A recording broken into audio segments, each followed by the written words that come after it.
ನಮಸ್ಕಾರ ಎಲ್ಲರಿಗೂ. ಈ ಪ್ರಯೋಗಗಳನ್ನು ಮಾಡುವುದು ಯಾರಿಗೆ ತಾನೇ ಇಷ್ಟ ಇರಲ್ಲ ಹೇಳಿ. ಚಿಕ್ಕವರಾಗಿದ್ದಾಗ ಶಾಲೆಗಳಲ್ಲಿ ಏನೇನೋ ಪ್ರಯೋಗಗಳನ್ನು ಮಾಡಿ ತೋರಿಸ್ತಾರೆ.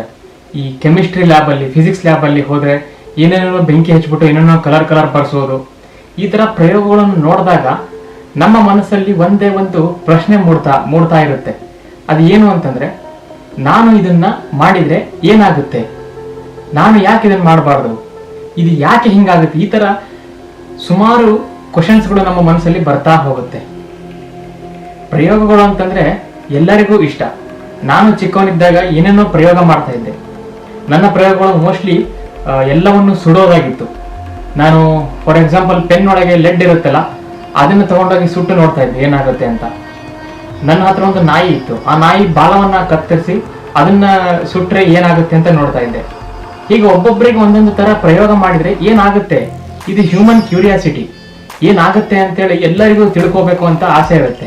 ಅದನ್ನು ಯಾರು ಮಾಡಬೇಡ ಅಂತಂದರೆ ಮಾಡಿದರೆ ಏನಾಗುತ್ತೆ, ಅದು ಮಾಡಲೇಬೇಕು ಅಂತ ಏನಲ್ಲ, ಈ ಥರ ಕ್ಯೂರಿಯಾಸಿಟಿ ಎಲ್ಲರ ಹತ್ರನೂ ಇರುತ್ತೆ. ಆದರೆ ನಮ್ಮ ಮನಸ್ಸಿನ ಮೇಲೆ ಪ್ರಯೋಗ ಮಾಡಿಕೊಳ್ಳುವುದು ಅದು ಒಂದು ಸೂಕ್ಷ್ಮವಾದ ಸಂಗತಿ. ಯಾಕೆ ನಾವು ಮನಸ್ಸಿನ ಮೇಲೆ ಪ್ರಯೋಗ ಮಾಡಿಕೊಳ್ಬೇಕು ಅಂತಂದರೆ, ನಮ್ಮ ಹೊರಗಿನ ಪ್ರಪಂಚದಲ್ಲಿ ಏನೇನೋ ಕಾಣ್ತಾ ಇದೆ ಆ ಪ್ರಯೋಗನೇ ಬೇರೆ, ನಾವು ನಮ್ಮ ಒಳಗಡೆ ಏನು ಮಾಡ್ತೀವಿ ಆ ಪ್ರಯೋಗನೇ ಬೇರೆ. ಯಾಕಂದರೆ ನಾವು ಎಲ್ಲವನ್ನು ನೋಡ್ತೀವಿ. ಕಣ್ಣಿಗೆ ಕಾಣೋ ಪ್ರಪಂಚ ನಮಗೆ ಹೊರಗೆ ಕಾಣುತ್ತೆ, ನಾವು ಅದನ್ನೆಲ್ಲ ನೋಡ್ತೀವಿ. ನಮ್ಮ ಒಳಗೆ ಏನಿದೆ ಪ್ರಪಂಚ ಅದು ನಮಗೆ ಕಾಣಲ್ಲ. ನಮ್ಮ ಮನಸ್ಸಿನೊಳಗಡೆ ಏನು ನಡೀತಾ ಇದೆ ಅದು ನಮಗೆ ಕಾಣಿಸಲ್ಲ. ಅದು ಜಸ್ಟ್ ಫೀಲ್ ಮಾಡ್ಬೋದು ಅಷ್ಟೇ. ಆ ಭಾವನೆಗಳು ಬರುತ್ತೆ. ಅದು ಪ್ರೀತಿಯ ಫಾರ್ಮಲ್ಲಿ ಬರುತ್ತೆ, ಅದು ಕೋಪದ ಫಾರ್ಮಲ್ಲಿ ಬರುತ್ತೆ, ಅದು ದ್ವೇಷದ ಫಾರ್ಮಲ್ಲಿ ಬರುತ್ತೆ. ಈ ಮನಸ್ಸಿನ ಮೇಲೆ ಪ್ರಯೋಗಗಳನ್ನು ಮಾಡಿಕೊಳ್ಳುವುದು ಹೇಗೆ ಅಂತ ಹೇಳೋಕ್ಕಿಂತ ಮುಂಚೆ 101 ವರ್ಷದ ಹಿಂದೆ ಏನಾಗಿತ್ತು ಅಂತೇಳಿ ನಾನು ಹೇಳ್ತೀನಿ. 101 ವರ್ಷದ ಹಿಂದೆ 1920ರಲ್ಲಿ ಯುರೋಪಲ್ಲಿ ಮ್ಯಾಕ್ಸ್ ಪ್ಲಾಂಕ್ ಅನ್ನುವ ವ್ಯಕ್ತಿ ಕ್ವಾಂಟಮ್ ಮೆಕ್ಯಾನಿಕ್ಸ್ ಅನ್ನುವ ಪದವನ್ನು ಇಂಟ್ರೊಡ್ಯೂಸ್ ಮಾಡ್ತಾನೆ.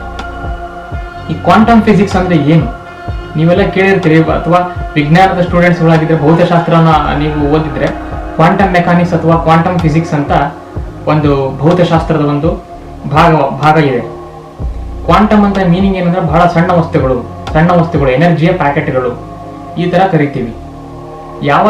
ಈ ಆಟಮ್ಸ್ ಮತ್ತೆ ಎಲೆಕ್ಟ್ರಾನ್ಸ್ ಇರ್ತಾವಲ್ಲ ಆ ತರ ಸ್ಕೇಲಲ್ಲಿ ಹೋಗಿ ನಾವು ಅಧ್ಯಯನ ಮಾಡಿದ್ರೆ ಅದಕ್ಕೆ ಕ್ವಾಂಟಮ್ ಫಿಸಿಕ್ಸ್ ಅಂತ ಕರಿತೀವಿ. ಸೈಂಟಿಸ್ಟ್ಗಳಿಗೆ ಏನ್ ಕಾಣ್ತಾ ಬಂತು, ಆ ತರ ಅಧ್ಯಯನ ಮಾಡ್ತಾ ವಿಚಿತ್ರವಾದ ಸಂಗತಿ ಒಂದು ಹೊರಬಂತು. ಅದು ಏನು ಅಂತಂದ್ರೆ, ಕ್ವಾಂಟಮ್ ಜಗತ್ತಿನಲ್ಲಿ ಹೋದಾಗ, ಅಂದ್ರೆ ತುಂಬಾ ಚಿಕ್ಕ ಜಗತ್ತು, ಆಟಮ್ಸ್ ಮಾಲಿಕ್ಯೂಲ್ಸ್ ಇದಾವಲ್ಲ, ಆ ಎಲೆಕ್ಟ್ರಾನ್ಸ್ಗಳು, ಸಣ್ಣ ವಸ್ತುಗಳು, ಆ ಜಗತ್ತಿನಲ್ಲಿ ವಸ್ತುಗಳು ಇದ್ದಕ್ಕಿದ್ದಂಗೆ ಫಾರ್ಮ್ ಆಗ್ತಾ ಇತ್ತು. ಏನೂ ಇರ್ತಿರ್ಲಿಲ್ಲ, ಎಂಟಿ ಸ್ಪೇಸ್. ಅದರಿಂದ ಇದ್ದಕ್ಕಿದ್ದಂಗೆ ಒಂದು ವಸ್ತು ಬರೋದು, ಮತ್ತೆ ಅದೇ ತರ ಎಂಟಿ ಸ್ಪೇಸ್ ಅಲ್ಲಿ ಇದ್ದಕ್ಕಿದ್ದಂಗೆ ಒಂದು ವಸ್ತು ಮಾಯ ಆಗ್ಬಿಡೋದು. ಇದೇನಿದು ಚಿಕ್ಕ ಮಕ್ಕಳ ಆಟ ಅಂತ ನೀವು ಕೇಳ್ತಾ ಇರ್ಬೋದು. ಆದ್ರೆ ನಾವು ಹೊರಗಡೆ ಎಲ್ಲಾದ್ರೂ ಹೋಗ್ತಾ ಇದ್ರೆ, ಒಂದು ಕಾರ್ ಹೋಗ್ತಾ ಇದೆ ಅಂತಂದ್ರೆ ಇದ್ದಕ್ಕಿದ್ದಂಗೆ ಅದು ಕಾರ್ ಮಾಯ ಆಗ್ಬಿಡುತ್ತೆ ಅಂತಂದ್ರೆ ಯಾರಾದ್ರೂ ನಂಬ್ತೀರಾ? ಇಲ್ಲ, ನಂಬಲ್ಲ. ಆದರೆ ಕ್ವಾಂಟಮ್ ಜಗತ್ತಿನಲ್ಲಿ ಹೋದಾಗ, ತುಂಬಾ ಚಿಕ್ಕ ಜಗತ್ತಿನಲ್ಲಿ ಹೋದಾಗ ಈ ತರ ಸಾಧ್ಯತೆಗಳು ಆಗುತ್ತೆ. ಇದನ್ನ ಪ್ರೂವ್ ಮಾಡಿದ್ದಾರೆ. ಇದಕ್ಕೆ ಕ್ವಾಂಟಮ್ ಫೋಮ್ ಅಂತ ನಾವು ಕರಿತೀವಿ. ಯಾಕೆ ಹಿಂಗಾಗುತ್ತೆ, ಯಾವಾಗ ಹಿಂಗಾಗುತ್ತೆ, ಎಲ್ಲಿ ಅವು ಮಾಯ ಆಗುತ್ತೆ, ಎಲ್ಲಿ ಅವು ಇದ್ದಕ್ಕಿದ್ದಂಗೆ ಅಪಿಯರ್ ಆಗುತ್ತೆ, ಇದು ಯಾರಿಗೂ ಗೊತ್ತಾಗ್ತಿರ್ಲಿಲ್ಲ. ಇದು ತುಂಬಾ ಒಂದು ರಹಸ್ಯವಾಗಿ ಉಳಿಯಿತು. ಇದಕ್ಕೆ ಕೋಟಿ ಅನಂತ ಕೋಟಿ ಪಾಸಿಬಿಲಿಟಿಗಳಿದಾವೆ ಆ ಥರ ಆಗೋದಕ್ಕೆ. ಪಾರ್ಟಿಕಲ್ಗಳು ಇಲ್ಲಿ ಹುಟ್ಟಿ ಅಲ್ಲಿ ಕಾಣಬಹುದು, ಅಲ್ಲಿ ಮಾಯ ಆಗಿ ಇಲ್ಲಿ ಹುಟ್ಟಬಹುದು. ಯಾಕೆ ಹಿಂಗಾಗ್ತಾ ಇದೆ ಅಂತ ತಿಳ್ಕೊಳ್ಳೋಕ್ಕಿಂತ ಇದಕ್ಕೆ ಎಷ್ಟು ಸಾಧ್ಯತೆಗಳಿದೆ, ಅಂದ್ರೆ ಎಷ್ಟು ವೇಸಲ್ಲಿ ಈ ತರ ಆಗುತ್ತೆ ಅಂದ್ರೆ ಇದು ಎಣಿಸಲಾರದಷ್ಟು ವೇ. ಇದಕ್ಕೂ ನಮ್ಮ ಮನಸ್ಸಿಗೆ ಏನ್ ಸಂಬಂಧ? ಈ ಕ್ವಾಂಟಮ್ ಅಲ್ಲಿ ವಸ್ತುಗಳು ಪ್ರೊಡ್ಯೂಸ್ ಆಗ್ತಾ ಇದಾವಲ್ಲ, ಇದೇ ತರಹ ನಮ್ಮ ಮನಸ್ಸಿನಲ್ಲಿ ಬರ್ತಾ ಇರುವ ಯೋಚನೆಗಳು. ನಮ್ಮ ಮನಸ್ಸಿನಲ್ಲಿ ಬರ್ತಾ ಇರೋ ಯೋಚನೆಗಳು ಯಾಕೆ ಬರುತ್ತೆ, ಎಲ್ಲಿಂದ ಬರುತ್ತೆ, ಯಾರನ್ನ ನೋಡಿದ್ರೆ ಬರುತ್ತೆ, ಯಾರನ್ನ ನೋಡ್ಲಿಲ್ಲ ಅಂತಂದ್ರೆ ಬರುತ್ತೆ, ಇದು ಏನು ನಮಗೆ ಗೊತ್ತೇ ಆಗಲ್ಲ. ಇದು ಎಲ್ಲ ನಮ್ಮ ಸಬ್ಕಾನ್ಶಿಯಸ್ ಅಲ್ಲಿ ಆಗ್ತಾ ಇರೋದು. ಕೆಲವೊಂದ್ಸಲ ಮೂಡಿಗೆ ತಕ್ಕಂಗೆ ಏನೋ ಯೋಚನೆ ಬರುತ್ತೆ, ಕೆಲವೊಂದ್ಸಲ ಬೇಜಾರಿದ್ದಾಗ ಒಂದು ಯೋಚನೆ ಬರುತ್ತೆ. ಇದೆಲ್ಲ ನೋಡ್ತಾ ಇದ್ರೆ ಕ್ವಾಂಟಮ್ ಜಗತ್ತಿನಲ್ಲಿ ಏನಾಗ್ತಾ ಇದೆಯೋ ಅದೇ ತರ ನಮ್ಮ ಮನಸ್ಸಿಗೆ ಕೂಡ ಆಗ್ತಾ ಇದೆ. ಇದು ಹೆಂಗೆ ಅಂತ ಇನ್ನೊಂದು ವೇಯಲ್ಲಿ ಎಕ್ಸ್ಪ್ಲೇನ್ ಮಾಡ್ಬೇಕಾದ್ರೆ, ನಾವು ಮಾಡುವ ಪ್ರತಿಯೊಂದು ಯೋಚನೆ ಒಂದು ಜಗತ್ತನ್ನ ಕಟ್ಟುತ್ತೆ. ಅಂದ್ರೆ ನೀವು ಇವಾಗ ಕುತ್ಕೊಂಡು ಒಂದು ಎಕ್ಸಾಂಪಲ್ ಹೇಳ್ತೀನಿ ನಿಮಗೆ. ಈಗ ಈ ಪೊಸಿಷನ್ ಅಲ್ಲಿ ನೀವು ಇದ್ದೀರಲ್ಲ, ಇವಾಗ ನಿಮ್ಮ ಜೀವನದಲ್ಲಿ ಇರುವ ಅತ್ಯಂತ ದೊಡ್ಡ ತೊಂದರೆ ಯಾವುದು, ಅದು ನಿಮಗೆ ಈಗ ಕಣ್ಮುಂದೆ ಬಂತು. ಬರೀ ಕಣ್ಮುಂದೆ ಬರಲಿಲ್ಲ. ಆ ಜಗತ್ತನ್ನು ನೀವು ಸೃಷ್ಟಿ ಮಾಡಿದ್ದೀರಾ. ಆ ಜಗತ್ತು ಎಲ್ಲಿದೆ? ನಿಮ್ಮ ಮನಸ್ಸಿನೊಳಗಡೆ ಇದೆ. ಎಲ್ಲರ ಮನಸ್ಸನ್ನೋದು ಅದು ಒಂದು ಸಾಫ್ಟ್ವೇರ್. ಅದು ನಮಗೆ ಕಣ್ಣಿಗೆ ಕಾಣಲ್ಲ. ಕಂಪ್ಯೂಟರ್ ಒಳಗಡೆ ಹೆಂಗೆ ಸಾಫ್ಟ್ವೇರ್ ಕಣ್ಣಿಗೆ ಕಾಣಲ್ವೋ ಹಾಗೆ ನಮ್ಮ ಒಳಗಿನ ಸಾಫ್ಟ್ವೇರ್ ಅದು. ಪ್ರತಿಯೊಂದು ಸಲ ನೀವು ಏನಾದ್ರ ಬಗ್ಗೆ ಯೋಚನೆ ಮಾಡಿದಾಗ ಆ ಯೋಚನೆಗೆ ತಕ್ಕಂತೆ ಪ್ರಪಂಚ ಆಲ್ರೆಡಿ ರೆಡಿ ಆಗಿರುತ್ತೆ ನಿಮಗೋಸ್ಕರ. ಈಗ ನೀವು ಹೋಟೆಲಿಗೆ ಹೋಗಿ ಒಂದು ಆರ್ಡರ್ ಕೊಡ್ತೀರಲ್ಲ, ನನಗೆ ಆ ಊಟ ಬೇಕು ಅಂತ, ಸ್ವಲ್ಪ ಆದ್ಮೇಲೆ ರೆಡಿ ಆಗುತ್ತೆ. ಆದ್ರೆ ಈ ಮನಸ್ಸು ಹಂಗಲ್ಲ, ನೀವು ಚಿಂತೆ ಮಾಡಿದ ಕ್ಷಣವೇ ಅದು ರೆಡಿ ಆಗುತ್ತೆ. ಆದ್ರೆ ಮತ್ತೆ ಕಣ್ಣಿಗೆ ಎಲ್ಲಿ ಕಾಣ್ತಾ ಇಲ್ಲ ತೋರಿಸು ಅಂತಂದ್ರೆ ನಮಗೆ ಅಷ್ಟೊಂದು ಎನರ್ಜಿ ಇರೋದಿಲ್ಲ. ನಮ್ಮ ಹ್ಯೂಮನ್ ಫಾರ್ಮ್ ಅಲ್ಲಿ ಹ್ಯೂಮನ್ಸ್ಗಳಿಗೆ ಅಷ್ಟೊಂದು ಎನರ್ಜಿ ಇರೋದಿಲ್ಲ. ಅದು ತಕ್ಷಣಕ್ಕೆ ಮ್ಯಾನಿಫೆಸ್ಟ್ ಮಾಡೋ ಎನರ್ಜಿ ನಮಗೆ ಅಷ್ಟೊಂದು ಇರೋದಿಲ್ಲ. ಅದಕ್ಕೆ ನಾವು ಅದನ್ನ ಟೈಮ್ ಕೊಡಬೇಕಾಗುತ್ತೆ. ಆದ್ರೆ ಆ ಟೈಮಲ್ಲಿ ಏನ್ ಮಾಡಬೇಕು? ಕೆಲಸ ಮಾಡಬೇಕು, ಹೋಪ್ ಬರ್ಸ್ಕೋಬೇಕು. ಹೋಪ್ ಅಂದ್ರೆ ಆಶಾಭಾವನೆ. ಎಲ್ಲಿಂದ ಬರುತ್ತೆ ಈ ಹೋಪ್ ಅಂತಂದ್ರೆ ಪದೇ ಪದೇ ಪದೇ ಕಷ್ಟಪಡುವುದರಿಂದ, ಪದೇ ಪದೇ ಪದೇ ಅದೇ ವೈಬ್ರೇಷನ್ ಅಲ್ಲಿ ಇರುವುದರಿಂದ. ಆದ್ದರಿಂದ ಟೆಸ್ಲಾ ಹೇಳಿರುವುದು, ಏನೇ ಸಾಧನೆ ಮಾಡ್ಬೇಕಂದ್ರೆ ಅಂದ್ರೂ ಕೂಡ ಒಂದು ಎನರ್ಜಿ ಲೆವೆಲ್ಗೆ ನೀವು ಹೋಗಬೇಕು, ಒಂದು ವೈಬ್ರೇಷನ್ ಲೆವೆಲ್ಗೆ ಹೋಗಬೇಕು. ಹೇಗೆ ಕ್ವಾಂಟಮ್ ಜಗತ್ತಿನಲ್ಲಿ ಎಲೆಕ್ಟ್ರಾನ್ ಒಂದು ಬೆಳಕನ್ನು ತಗೊಂಡು ಹೈಯೆಸ್ಟ್ ಎನರ್ಜಿ ಲೆವೆಲ್ಗೆ ಹೋಗುತ್ತೆ, ಅದೇ ಹೈಯೆಸ್ಟ್ ಎನರ್ಜಿ ಲೆವೆಲ್ ಇರುತ್ತದು. ಆ ಹೈಯೆಸ್ಟ್ ಎನರ್ಜಿ ಲೆವೆಲ್ ಇರಬೇಕಂದ್ರೆ ಅದಕ್ಕೆ ಬೆಳಕು ಬೇಕು, ಅಂದ್ರೆ ನಮಗೆ ಏನೋ ಶಕ್ತಿ ಬೇಕು. ಇದು ಹೇಗೆ ಸಾಧ್ಯ ಆಗುತ್ತೆ ಅಂತಂದ್ರೆ ನಾವು ಎಲ್ಲರೂ ಹುಟ್ಟಿದೀವಲ್ಲ ಮಾನವರಾಗಿ. ನಾವು ಹುಟ್ಟಿನಿಂದಲೇ ಇಂಜಿನಿಯರ್ಸ್. ನೀವು ಏನಾಗಿರ್ಬೋದು ಪ್ರೊಫೆಷನಲ್ಲಿ, ನೀವು ಟೀಚರ್ಸ್ ಇರ್ಬೋದು, ಡಾಕ್ಟರ್ಸ್ ಇರ್ಬೋದು, ಏನೇ ಇರ್ಬೋದು ನೀವು. ಆದ್ರೆ ನಾವೆಲ್ಲ ಇಂಜಿನಿಯರ್ಸ್. BE ಡಿಗ್ರಿ ನಮಗೆ ಬೇಕಿಲ್ಲ, ಆದ್ರೂ ನಾವೆಲ್ಲ ಇಂಜಿನಿಯರ್ಸ್. ಹೆಂಗೆ? ನಾವು ಮನೆ ಕಟ್ಟುವ ಇಂಜಿನಿಯರ್ಸ್ ಅಲ್ಲ, ಮೆಕ್ಯಾನಿಕಲ್ ಇಂಜಿನಿಯರ್ಸ್ ಅಲ್ಲ, ಕಂಪ್ಯೂಟರ್ ಸೈನ್ಸ್ ಇಂಜಿನಿಯರ್ಸ್ ಅಲ್ಲ, ನಮ್ಮ ಲೈಫನ್ನು ಫಾರ್ಮ್ ಮಾಡ್ತಕ್ಕಂಥ ಇಂಜಿನಿಯರ್ಸ್. ನೀವು ಯಾವ್ದಾದ್ರು ಇಂಜಿನಿಯರ್ ಹತ್ರ ಹೋಗಿ, ಸಿವಿಲ್ ಇಂಜಿನಿಯರ್ ಹತ್ರ ಹೋಗಿ ಮನೆ ಕಟ್ಟಬೇಕು ಅಂದ್ರೆ ಅವನು ಏನ್ ಮಾಡ್ತಾನೆ? ನಾಳೆ ಬಂದು ನಿಮಗೆ ನಾವು ಮನೆ ಕೊಟ್ಬಿಡ್ತೀನಿ ಅಂತೇಳಿ 5 kg ಮನೆ 6 kg ಮನೆ ಅಂತೇಳಿ ಪಾಕೆಟ್ ಅಲ್ಲಿ ತಂದು ಕೊಡ್ತಾನೆ? ಇಲ್ಲ. ಮೊದಲು ಅವನು ಬ್ಲೂ ಪ್ರಿಂಟ್ ಹಾಕ್ತಾನೆ. ಬ್ಲೂ ಪ್ರಿಂಟ್ ಅಂದ್ರೆ ಏನು? ಹೆಂಗೆ ಇರಬೇಕು ಮನೆ ಅಂದ್ರೆ, ಯಾವ ರೂಮ್ ಎಷ್ಟು ಉದ್ದ ಎಷ್ಟು ಅಗಲ ಇರಬೇಕು, ಬೇಸ್ಮೆಂಟ್ ಹೆಂಗಿರ್ಬೇಕು, ಎಲ್ಲವನ್ನು ಅಳತೆ ಮಾಡಬೇಕು ಫಸ್ಟ್. ಯಾಕಂದ್ರೆ ಪ್ಲಾನ್ ಇಲ್ಲದೆ ಏನು ಮಾಡೋಕ್ಕಾಗಲ್ಲ. ಪ್ಲಾನ್ ಇಲ್ಲದೆ ಮಾಡ್ಬೋದು, ಬಟ್ ಅದು ಹೆಂಗ್ ಹಂಗೆ ಆಗ್ಬಿಡುತ್ತೆ. ಒಂದು ಪ್ಲಾನ್ ಇದ್ರೆ ಅದನ್ನು ನೀಟಾಗಿ ಮಾಡ್ಬೋದು. ಇದೇ ತರ ನಿಮ್ಮ ತೊಂದರೆ ಅನ್ನೋದು ಒಂದು ಮನೆ ಕಟ್ಟೋ ತರ. ಆ ಮನೆನ ನೀಟಾಗಿ ಕಟ್ಟಬೇಕು ಅಥವಾ ತೊಂದರೆನ ಸಾಲ್ವ್ ಮಾಡಬೇಕು ಅಂತಂದ್ರೆ ಸರಿಯಾಗಿ ಪ್ಲಾನ್ ಮಾಡಬೇಕು.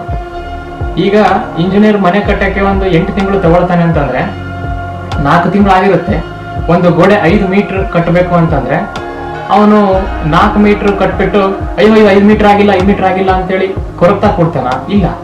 ಅದು ಕರೆಕ್ಟ್ ಆಗಿ ಅವನಿಗೆ ಗೊತ್ತಿರುತ್ತೆ 5 ಮೀಟರ್ ಅಂದ್ರೆ ಇಷ್ಟ ಆಗೋ ತನಕ ನಾನು ಕೆಲಸ ಮಾಡ್ಬೇಕು. ಇದೇ ತರ ತೊಂದರೆಗಳನ್ನ ಪದೇ ಪದೇ ಪದೇ ಪದೇ ಅದು ಇದೆ ಅಂತ ನೀವು ಅನ್ಕೊಳ್ತಾ ಇದ್ರೆ ಅದು ಆಗೋದಿಲ್ಲ. ಅವನು ಹೆಂಗೆ 4 ಮೀಟರ್ 3 ಮೀಟರ್ ಕಟ್ಟಿ 5 ಮೀಟರ್ ಆಗಿಲ್ಲ, 4 ಮೀಟರ್ ಕಟ್ಟಿ 5 ಮೀಟರ್ ಆಗಿಲ್ಲ, ಹಿಂಗೆ ಮಾಡೋದ್ರಿಂದ ಪ್ರಾಬ್ಲಮ್ ಸಾಲ್ವ್ ಆಗಲ್ಲ. ಮತ್ತೆ ಏನ್ ಮಾಡ್ಬೇಕು? ಪದೇ ಪದೇ ಪದೇ ಪದೇ 5 ಮೀಟರ್ ಆಗೋ ತನಕ ಆ ಗೋಡೆಯನ್ನು ಅವನು ಕಟ್ತಾನೆ ಇಂಜಿನಿಯರ್. ಯಾಕಂದ್ರೆ ಬ್ಲೂ ಪ್ರಿಂಟ್ ಅಲ್ಲಿ ಹಂಗಿರುತ್ತೆ. ಇದೇ ತರ ನೀವು ನಿಮ್ಮ ಮೈಂಡ್ ನ ಸೆಟ್ ಮಾಡಬೇಕು. ಈ ಮೈಂಡ್ ಸೆಟ್ ಮಾಡೋದು ಅಂತಂದ್ರೆ ಏನು? ಹೆಂಗೆ? ಎಲ್ಲ ಹತ್ರನೂ ಎನರ್ಜಿ ಇದೆ. ಎಲ್ಲರ ಹತ್ರನೂ ಹುಟ್ಟಿದಾಗಲೇ ಆ ಒಂದು ಕೆಪಾಸಿಟಿ ಇದೆ, ಆ ಒಂದು ಎನರ್ಜಿ ಇದೆ. ಅವರ ಲೈಫ್ ಅನ್ನು ಕಟ್ಟುವಂತ ಇಂಜಿನಿಯರ್ಸೇ ಅವರು. ನೀವು ಏನೇ ಯೋಚನೆ ಮಾಡಿದ್ರು ಬಹಳ ಹೈಯೆಸ್ಟ್ ಲೆವೆಲ್ ಅಲ್ಲಿ ಯೋಚನೆ ಮಾಡಬೇಕು. ಏನೇ ಒಂದು ತಗೊಳ್ತೀನಿ ಅಂದ್ರೂ ಕೂಡ ಅದು ಬೆಸ್ಟ್ ಆಗಿರುತ್ತೆ. ನಾನೇನು ಡಿಸರ್ವ್ ಮಾಡ್ತೀನಿ ಅದೆಲ್ಲ ಬೆಸ್ಟ್ ಆಗಿರುತ್ತೆ. ಅಲ್ಲಿ ತನಕ ನೀವು ಕಷ್ಟಪಡಬೇಕು, ಅಲ್ಲಿ ತನಕ ನೀವು ಅಫರ್ಮೇಷನ್ ಮಾಡಬೇಕು. ಮಧ್ಯದಲ್ಲಿ ಅದು ಕಾಣ್ತಾ ಇಲ್ಲ ಅಥವಾ ಮಧ್ಯದಲ್ಲಿ ಅದರ ಬಿಟ್ಟು ಬೇರೆ ಏನೋ ನಡೀತಾ ಇದೆ ಅನ್ನೋ ಘಟನೆಗಳು ನಿಮಗೆ ಕಂಡು ಬಂದಲ್ಲಿ ಅಲ್ಲಿ ಹೋಪ್ ಅನ್ನೋದನ್ನ ಕಳ್ಕೋಬಾರ್ದು. ಯಾಕೆಂದ್ರೆ ಬ್ಲೂ ಪ್ರಿಂಟ್ ಆಲ್ರೆಡಿ ರೆಡಿ ಇದೆ. ನಾ ಏನ್ ಹೇಳಿದೆ, ಕ್ವಾಂಟಮ್ ಆ ಒಂದು ಫಿಸಿಕ್ಸ್ ನ ಪ್ರಕಾರ ನೀವು ಯೋಚನೆ ಮಾಡಿದ ಆ ಕ್ಷಣಕ್ಕೆ ನಿಮಗೆ ಬೇಕಿರುವ ಜಗತ್ತು ಸೃಷ್ಟಿ ಆಗಿದೆ. ನೀವು ಒಂದು ಕಾರನ್ನು ಬಯಸಿದಿರಾ ಅಂತಂದ್ರೆ ಆ ಕಾರ್ ನಿಮಗೋಸ್ಕರ ರೆಡಿ ಆಗಿದೆ. ನೀವು ಏನ್ ಮಾಡಬೇಕು? ಅದನ್ನ ತಗೊಳ್ಳುವಂತ ಅರ್ಹತೆಯನ್ನ ಬರೆಸ್ಕೋಬೇಕು ನಾವೇ. ಕಾರಣ ನಿನಗೆ ಶೋರೂಮ್ ಅವ್ರು ಬಂದ್ಬಿಟ್ಟು ತಗೋ, ನೀನು ಹಿಂಗೆ ಯೋಚನೆ ಮಾಡಿದ ಇವತ್ತು ನಾನು ನಿನ್ಗೆ ಕೊಟ್ಬಿಡ್ತೀನಿ ಅಂತ ಈ ತರ ಯಾರು ಮಾಡಲ್ಲ. ಯಾಕೆ ಅಂದ್ರೆ ಎಲ್ಲವೂ ಸಾಧ್ಯತೆ ಇದೆ. ಮತ್ತೆ ಹೆಂಗೆ ಅಂತಂದ್ರೆ ಅದು ನಾವು ಕೊಡುವ ಎನರ್ಜಿಯ ಒಂದು ಇಂಟೆನ್ಸಿಟಿ ಮೇಲೆ ಹೋಗುತ್ತೆ. ಹೇಗೆ ನಾನು ಆ ಒಂದು ಎಲೆಕ್ಟ್ರಾನ್ ಬೆಳಕನ್ನ ತಗೊಂಡು ಹೈಯೆಸ್ಟ್ ಪೊಸಿಷನ್ಗೆ ಹೋಗುತ್ತೆ, ಏನು ಇಲ್ದಂಗೆ ಹೋಗೋದಿಲ್ಲ. ಇದು ಎಲ್ಲ ನಮ್ಮ ನೇಚರಲ್ಲೇ ಇದೆ. ನೀವು ಸರಿಯಾಗಿ ಬಿದಿರಿನ ಗಿಡವನ್ನು ನೋಡಿ. ಬಿದಿರಿನ ಗಿಡ ಎಷ್ಟೋ ವರ್ಷಗಳ ಗಟ್ಟಲೆ ಮೇಲೆ ಬರೋದೇ ಇಲ್ಲ. ಹಂಗಂತ ಅದು ಏನು ಹುಡ್ತಾನೆ ಇಲ್ಲ ಅಂತ ಅಲ್ಲ, ಅದು ಬಹಳ ವರ್ಷಗಳ ಆದ್ಮೇಲೆ ಮೇಲೆ ಬರುತ್ತೆ. ಹೀಗೆ ಎಲ್ಲರ ಪ್ರಾಬ್ಲಮ್ಗೂ ಸೊಲ್ಯೂಷನ್ ಪ್ರಾಬ್ಲಮ್ ಕ್ರಿಯೇಟ್ ಆದಾಗಲೇ ಸೊಲ್ಯೂಷನ್ ಕೂಡ ಕ್ರಿಯೇಟ್ ಆಗಿದೆ. ನೀವು ಇದನ್ನ ನಂಬಲೇಬೇಕು. ಈ ನಂಬಿಕೆಗೆ ಇರುವ ಶಕ್ತಿನೇ ಇಷ್ಟು. ಇದಕ್ಕೆ ನೀವು ಬಹಳ ಪ್ರಯೋಗಗಳನ್ನ ಮಾಡಬಹುದು. ಇದಕ್ಕೆ ನಾವು ಅಫರ್ಮೇಷನ್ಸ್ ಅಂತ ಕರಿತೀವಿ. ಅಂದ್ರೆ ಪಾಸಿಟಿವ್ ಆಗಿ ಚಿಂತನೆಗಳನ್ನ ಬೆಳೆಸ್ಕೊಳ್ಳೋದು. ಪಾಸಿಟಿವ್ ಆಗಿ ಚಿಂತನೆಗಳು ಬೆಳೆಸ್ಕೊಳಕ್ ಆಗ್ತಿಲ್ಲ ಅಂತಂದ್ರೆ ನಡೆಯುವ ಎಲ್ಲಾ ಘಟನೆಗಳು ಒಳ್ಳೆಯದಕ್ಕೆ ಆಗ್ತಾ ಇದೆ ಅಂತೇಳಿ ಮೈಂಡ್ನ ಅದಕ್ಕೆ ಸೆಟ್ ಮಾಡೋದು. ಅಥವಾ ಏನೇ ಆದ್ರೂ ಕೂಡ ನಾನು ಅದರಲ್ಲಿ ಪಾಸಿಟಿವಿಟಿನೇ ಹುಡುಕ್ತೀನಿ. ಈವನ್ ಅದು ಎಷ್ಟೇ ನೆಗೆಟಿವ್ ಅಂತ ಅನಿಸ್ತಿದ್ರು ಕೂಡ ಅದರಲ್ಲಿ ನಾನು ಪಾಸಿಟಿವಿಟಿನೇ ಹುಡುಕಿ ನೆಕ್ಸ್ಟ್ ಟೈಮ್ ಅದನ್ನ ಪಾಸಿಟಿವ್ ಮಾಡೋದು ಹಿಂಗ್ ಮಾಡ್ತೀನಿ. ಈ ತರ ಹೋಪ್ ಬರ್ಸ್ಕೊಳ್ಳೋದು ಒಂದು ಬ್ಯೂಟಿಫುಲ್ ಆಗಿರೋ ಸಂಗತಿ. ಈ ತರ ಹೋಪ್ ಬರ್ಸ್ಕೊಳ್ಳೋಕೆ ನಾವು ಇಮ್ಯಾಜಿನೇಷನ್ ಮಾಡಬೇಕು. ಇಮ್ಯಾಜಿನೇಷನ್ ಅಂದ್ರೆ ನಿಮಗೆ ಬೇಕಿರುವ ಜಗತ್ತು, ನಿಮಗೆ ಬೇಕಿರುವ ಆ ಒಂದು ಆದರ್ಶ ಪೂರ್ವಕ, ಆ ಒಂದು ಹೋಪ್ಫುಲ್, ಆ ಒಂದು ಬ್ಯೂಟಿಫುಲ್ ಆಗಿರುವ ಒಂದು ಜಗತ್ತನ್ನ ಯಾವಾಗ್ಲೂ ಇಮ್ಯಾಜಿನ್ ಮಾಡಬೇಕು. ಆ ಜಗತ್ತು ನಿಮ್ಮ ಕಣ್ಣು ಮುಂದೆ ಬರ್ದೇ ಇದ್ರೆ ನೀವು ಬಿಡಕ್ ಹೋಗ್ಬಾರ್ದು, ಮತ್ತೆ ಅದನ್ನ ಕಟ್ಟಲೇಬೇಕು. ಯಾಕಂದ್ರೆ ನಾನು ಏನ್ ಹೇಳಿದೀನಿ, ನಾವೆಲ್ಲ ಇಂಜಿನಿಯರ್ಸೇ.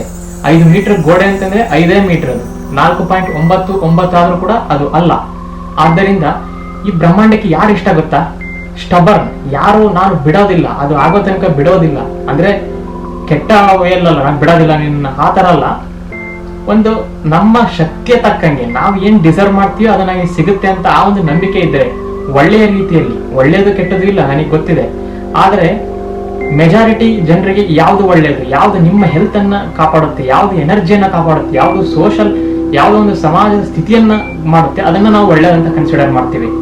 ಆದ್ದರಿಂದ ಹೋಪ್ ಅನ್ನ ಬಿಡದೆ ಈ ಒಂದು ಕ್ವಾಂಟಮ್ ಜಗತ್ತಿನಲ್ಲಿರುವ ಈ ವಿಜ್ಞಾನದ ಒಂದು ಸಾರವನ್ನು ನಮ್ಮ ಮನಸ್ಸಿಗೆ ಬಯಸ್ಕೊಂಡು ನಮಗೆ ಬೇಕಾಗಿರುವ ಸಂಗತಿಗಳನ್ನ ಬರುವ ತನಕ ಬಿಡದೆ ಸಾಧನೆ ಮಾಡಿದರೆ ಯಾವುದೂ ಅಸಾಧ್ಯ ಅಲ್ಲ ಅಂತ ಈ ವಿಡಿಯೋದಿಂದ ಹೇಳಕ್ಕೆ ಇಷ್ಟಪಡ್ತೀನಿ. ಮತ್ತೆ ಇದೇ ತರಹ ನಮ್ಮ ಸುತ್ತಮುತ್ತಲಿರುವ ಎಷ್ಟೋ ಸಂಗತಿಗಳಿಂದ, ಎಷ್ಟೋ ವಿಜ್ಞಾನದ ಸಂಗತಿಗಳಿಂದ ನಾವು ನಮ್ಮ ಜೀವನಕ್ಕೆ ಅಳವಡಿಸಿಕೊಳ್ಳುವುದು ತುಂಬಾ ಇದೆ. ಒಂದು ಮರದಿಂದ ನಾವೊಂದು ಕಲಿತೀವಿ, ಒಂದು ಹಕ್ಕಿಯಿಂದ ಒಂದು ಏರೋಪ್ಲೇನ್ ಮಾಡೋದು ಹೆಂಗೆ ಅಂತ ಕಲಿತೀವಿ, ಒಂದು ಗಿಡದಿಂದ ಪೇಷನ್ಸ್ ನ ಹೆಂಗೆ ಬರ್ಸ್ಕೊಳ್ಳೋದು, ಬಿದಿರಿನಂತಹ ಗಿಡದಿಂದ ಪೇಷನ್ಸ್ ಅಂದ್ರೆ ಏನು, ಎಷ್ಟು ವರ್ಷ ಕಾಯ್ಬೇಕು, ಅದಕ್ಕೆ ಈ ನೇಚರ್ ಅನ್ನೋದು ಇದೆಯಲ್ಲ, ಪ್ರಕೃತಿ, ಇದು ನಮಗೆ ಏನೋ ಹೇಳ್ತಾ ಇದೆ. ಪ್ರತಿ ಸೆಕೆಂಡ್, ಪ್ರತಿ ಕ್ಷಣ ಕೂಡ ನೀನು ಹಿಂಗೆ ಬದುಕುವಂತ ಮಾನವನಿಗೆ ಪ್ರಕೃತಿ ಹೇಳ್ತಾ ಇದೆ. ನಾವು ಅದನ್ನ ಸರಿಯಾಗಿ ಗಮನಿಸಿದ್ದೆ ಅದರಲ್ಲಿ ನಮಗೆ ಎಲ್ಲಾ ಸೀಕ್ರೆಟ್ಗಳು ಹೊರಗೆ ಬರುತ್ತೆ. ಸೀಕ್ರೆಟ್ ಅನ್ನೋದು ಏನೂ ಇಲ್ಲ ಬದುಕೋದಕ್ಕೆ. ಸೀಕ್ರೆಟ್ ಎಲ್ಲವೂ ಆಲ್ರೆಡಿ ಓಪನ್ ಆಗಿದೆ. ಅದನ್ನು ನಾವು ಸರಿಯಾದ ಒಳಗಣ್ಣನ್ನು ಬಿಟ್ಟು ನೋಡಿದಾಗ ಕಾಣುತ್ತೆ ಅಂತ ಹೇಳಿ ಈ ವಿಡಿಯೋನ ಇಲ್ಲಿಗೆ ಮುಗಿಸ್ತಾ ಇದ್ದೀನಿ. ನಿಮಗೆ ಇದೇ ತರಹದ ಬ್ರಹ್ಮಾಂಡಗಳ ವಿಷಯಗಳು ಇಷ್ಟ ಆದಲ್ಲಿ ದಯವಿಟ್ಟು ನನ್ನ ಚಾನಲ್ ಸಬ್ಸ್ಕ್ರೈಬ್ ಮಾಡಿ. ಧನ್ಯವಾದಗಳು.